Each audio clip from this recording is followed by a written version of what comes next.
Ron Scott here. For this year's Not on the 4th of July pool party, I'm going to be cooking up 2 racks of pork ribs. I'm going to cook each one differently. For the first one, I'm going to marinate it for about an hour in what I call my mochas. I start out with Adolph's meat tenderizer, sprinkled out all over both sides of the rack. And then I pour on lots of Lea & Perrins Worcestershire sauce. Again, let that marinate about an hour. And then during the last 45 minutes of cooking, I'm going to baste it with Kraft's original barbecue sauce. Now that rack I'm going to cook directly on the grill over indirect heat. In other words, the burner won't be on that side of the grill. Now for the second rack, I'm going to put a dry rub on that. That's going to be salt, pepper, garlic powder, onion powder, and to kick it up a notch, cayenne pepper.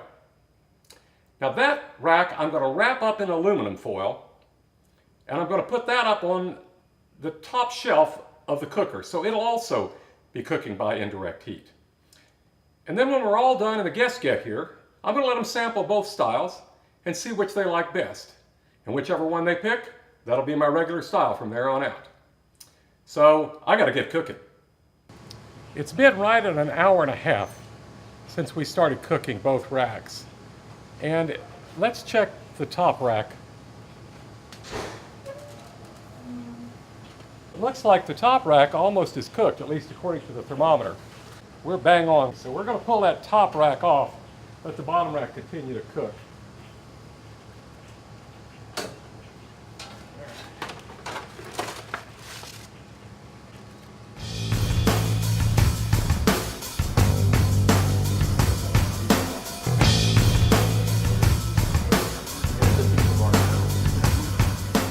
Well, we've been cooking almost 4 hours now, and we're not quite at our target temperature yet, so we've gone high-tech. I've put in a remote probe that I can read while I'm inside, and we'll keep watching to see if we can't get it to our target temperature of 160. All right, we're almost there to our 160 mark. I think we're close enough for government work, and so now I'm going to go pull off our last rack of ribs right now. Okay, here we go. There it is right there in all its beauty. There's a platter of the ribs all cut up, ready to serve. Come and get it. This is the platter of ribs that were cooked with the dry rub.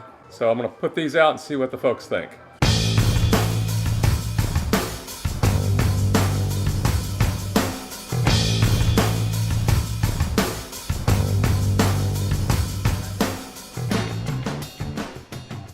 Hi, I'm here at Ron's party today, and we are taste testing his barbecue ribs. Now, I have to say, I can never make up my mind about anything because these are so good. It's really hard to make a choice.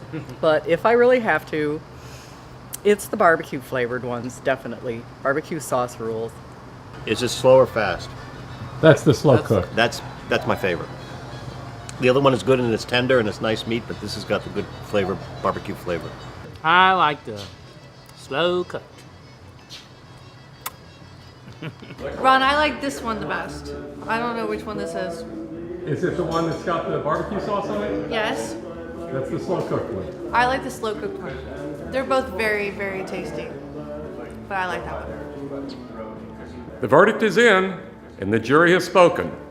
It looks like the winner is Kraft barbecue sauce and the slow cook method. Well, in addition to the pork ribs, it looks like we've got dessert covered here. Carla has brought some of her homemade cherry pie. I'm going to try not to spill it here, but check out that bad boy. That's going to be some good eating. The pie is awesome. I noticed Carla has 2 pieces of pie. Well, one for Philip. Yeah. Yeah, really is. One of those guys. One of her exes, Pat, you know, it doesn't matter. Pat, Roy, I'm always one of them. I'll stand behind and, you know, I mean, she's very sweet. Now that's good pie. Guy Fieri, eat your heart out.